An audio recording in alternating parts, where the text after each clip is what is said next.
Have you forgotten that you're living here rent-free thanks to your husband's generosity? My sister-in-law's words stung that she moved in, freshly divorced and demanding to see her room. I don't need your input, just show me where I'll be staying, she retorted, bristling with newfound independence under our roof. My husband inviting her here. What a reckless decision. This self-centered duo will pay for this, I seethed, plotting my retaliation. My name is Sophia. Since marrying Sam, an engineer who can work from home, we settled in a small town near my childhood home. Country life has its challenges, but the community is kind and the surroundings are peaceful. Sam, originally from the city, seemed to embrace rural living. The locals are so warm-hearted, it warms my soul to hear Sam say that. Sam travels to New York City's headquarters once a month, visiting his family and updating them on our lives. My parents own a large estate in town where my brother, his wife, and my parents reside. They're all wonderful, down-to-earth country folk who often lend a hand with food and support, I explained. Though Sam and I hadn't started our own family yet, watching my brother's bustling household made us eager to do so. However, it seemed parenthood would have to wait a bit longer for us. While Sam and I enjoyed a peaceful life together, one point of contention was our differing views on starting a family. I'm not quite ready, Sam would say, tempering my desire for children. But for me, the urge to become a mother grew stronger each day. We married later in life, and while Sam was content to wait, I felt the pressure of time as a woman. Sam, I really want us to start a family soon, I plead, only to hear his familiar response. Work is demanding right now, let's wait a little longer. When exactly is a bit more, I pressed Sam with a hint of frustration, but his response was evasive. I'll bring it up when the time is right, just leave it be, he retorted. His demeanor towards me grew distant, possibly due to work stress. Fine, was all I managed to utter. As time passed, our relationship suffered, and a year slipped by. Then one day, Sam abruptly announced, my sister is getting divorced. I recalled that she had been married for about 2 years and lived in New York City, but Sam's casual mention left me puzzled. That's why she's moving in with us, he explained matter-of-factly. Initially bewildered, I asked, wait, what do you mean? Sam clarified, my sister is getting divorced, so she's coming to stay with us. She'll be here next week. It became clear that decisions had been made without my input. You can't just decide things like this, I protested, but Sam remained firm. She's family, practically your family too. I expected you to understand. You're being colder than I thought. His words stung as he criticized me. Why are you so defensive?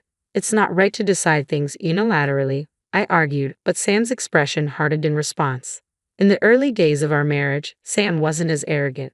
Perhaps the leisurely countryside life and adoration from locals had changed him. I noticed the shift subtly, but confronting him directly seemed daunting. Yeah, I never anticipated his growing self-centeredness. I can't live with your sister. Please ask her to reconsider, I asserted firmly before retreating to our room. Sam's response was abrupt and forceful. Don't you dare say you can't live with my sister. I won't hear it. He seized my arm, his voice raised. Truthfully, I never cared much for his sister Emily. She hailed from the city, embodying the stereotype of a condescending urbanite. Her husband's corporate status only seemed to bolster her arrogance. Well, Sophia dear, it's been a while. How's life in your quaint countryside? We seldom crossed paths, but when we did, her disdain for my rural life was always evident. Emily always made a point of boasting about her husband. My husband is a top executive at a major corporation. You two are lucky to lead such a laid-back life in the countryside, she remarked with a sarcastic tone. Refusing to be intimidated, I replied, yes, thanks to you, we're savoring every moment. Emily, always eager to outdo others, took offense. Well, it's easy to get by with less in the countryside. Living in the city like us, it's a different story, she snapped. I wanted to retort immediately but kept my composure. I suppose we've each learned something valuable, I remarked calmly. Yet the satisfaction of country living differs greatly from city life. Emily was momentarily speechless but quickly fired back. Enjoy your frugal existence then. Her demeanor left me bewildered. I had never encountered someone quite like her. If I had to live with her, it would be unbearable. I was determined to prevent it, but despite my efforts to persuade Sam, he remained stubborn. Just 2 days before Emily was set to move in, I received a call from her. Expecting her usual rudeness, I answered hesitantly, hello. Emily sounded irritated at my tone. What's with the attitude? It's rather rude, especially when I've taken the effort to call you. Emily was as irritable as I had anticipated. So, Sam told you I'm moving in, right? You better take good care of me. It shouldn't be hard for you, since you've been lounging around all this time. I'll be disappointed if you don't listen, she chided. Her relentless chatter and entitled attitude didn't sit well, considering she was about to rely on others. Emily, I heard about your divorce and your plan to stay here, I remarked with a touch of sarcasm, but Emily remained unfazed. Yeah, so what? People split up all the time, don't they? I got tired of city life, so I thought I'd try the countryside for a change. Any objections? She shot back, her tone aggressive. Well, I didn't give you permission to move into our house, I asserted firmly, but Emily chuckled on the other end of the line. Why would you have a say? This is Sam's house, isn't it? You do realize he's the one paying the bills, she retorted, revealing her misconception about the ownership of our home. On the agreed-upon day, Emily arrived at our doorstep as promised. Here I am, she declared with an air of entitlement, briskly unloading her luggage upon entering. Sophia, snap out of it and show me where I'll be staying. My sister-in-law exuded self-importance and arrogance. It baffled me how she managed to hold a job with such an attitude. To my frustration, Emily had higher academic credentials than me and had worked at a major corporation. Although she quit after marriage, she still received job offers from various companies, confident she could return to work anytime. I apologize for the inconvenience, I said calmly. Let me show you to your room, Sam interjected impatiently. All right, no need to rush. Your bags must be heavy. Feel free to head to the living room first, I added, gesturing for Sam and Emily to precede me. After suggesting tea, Emily appeared to accept my hospitality and followed me into the room. As I served them tea, I broached the main topic. Emily, I understand it's been a long journey, but you can't stay here, I began. What do you mean, Sophia? Emily dismissed my statement. This is Sam's house, isn't it? He's the one paying the rent. Have you forgotten? Sam quickly chimed in, echoing her sentiment. Exactly. You don't have a say in this. It's my house. Despite their confidence, I knew they were unaware of a crucial detail. Actually, I inherited this house from my parents, I revealed. Their expressions shifted instantly, but Emily was quick to rebut. Oh, Sophia, you don't have to fabricate stories just because you don't want me here, she countered, clearly skeptical. I'm not fabricating anything, I responded calmly. How can I believe that you inherited this house from your parents when I'm the one who's been paying rent?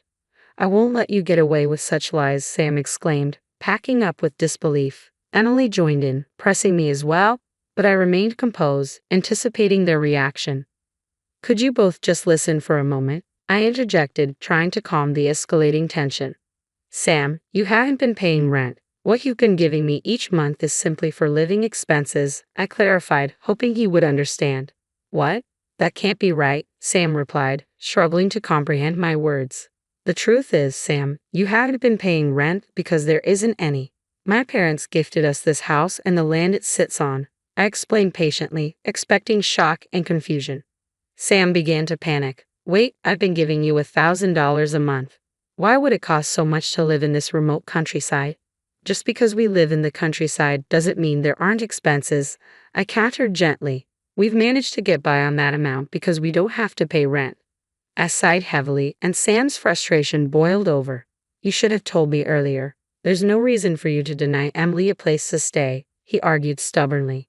It's pointless. I have to show you the documents, I said firmly. Look at this. The owner of this house is me. Did you even bother to check whose name the house is under before assuming the money you gave me each month included rent? My assertive tone left Sam speechless. But how? The documents clearly showed my name as the owner. It's time to ask your sister to leave.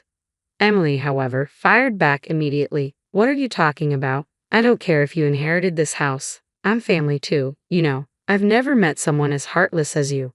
I watched Emily rattle on with a cold gaze before speaking up. When have I ever considered you family, Emily? You've always belittled me, called me a hick, and accused me of being too dependent on Sam. You've never shown an ounce of gratitude for staying here. Did you really think I'd want someone like you in my house? I let out all my pent-up frustration at her. Emily finally seemed to grasp her place. Turning to Sam, I emphasized, Sam, You do understand that this house belongs to me, right? Sam's anger flared at this revelation. This isn't fair. You should have told us this before Emily moved in. Why are you bringing this up now? You both make decisions without consulting me, so I did the same. Any issues with that? Dealing with this self-centered sibling duo required hitting them with reality. Emily appeared particularly flustered by my revelations. Sam, what are we going to do? I'll be left homeless at this rate, I exclaimed in frustration. It seems Emily hasn't left her previous residence in New York since the divorce, Sam admitted reluctantly.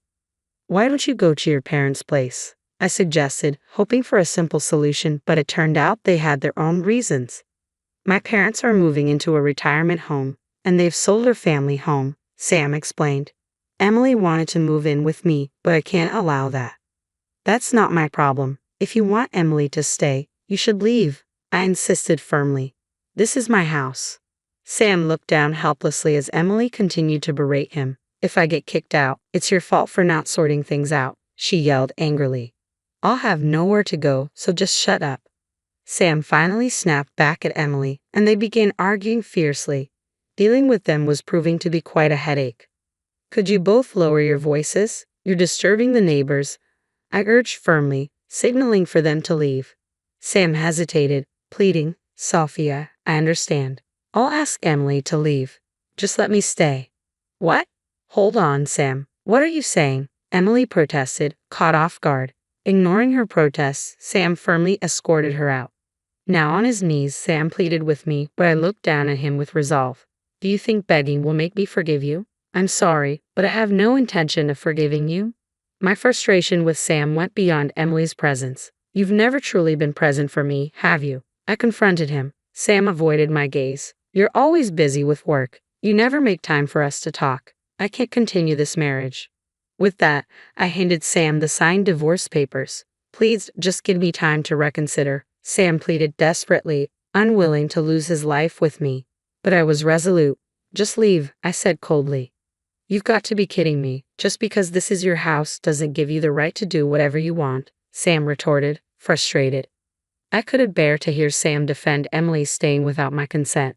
Please don't act like you're any better, I retorted sharply before leaving him with those words and returning to my room, leaving the divorce papers on the table.